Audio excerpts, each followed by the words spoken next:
Medical এবং CMH থেকে বৈষম্যবিরোধী ছাত্র আন্দোলনে আহত যোদ্ধারা ছিলেন। তারা উন্নত চিকিৎসার লক্ষ্যে আজকে থাইল্যান্ডের একটি স্থানীয় হাসপাতালে যাচ্ছেন। প্যারালাইসিস অবস্থায় আছেন।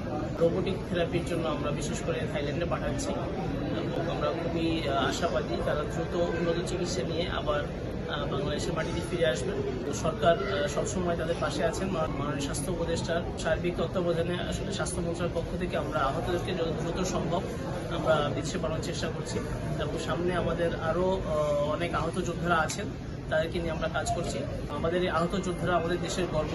আমরা চাই তাদের সার্বিক সুস্থতা এবং তারা দ্রুত আমাদের মাঝে সুস্থ হয়ে ফিরে আসুক এবং তাদের সার্বিক মঙ্গল কামনা করছি এবং দেশের সরকার দেশের মানুষ সবসময় তাদের পাশে আছেন।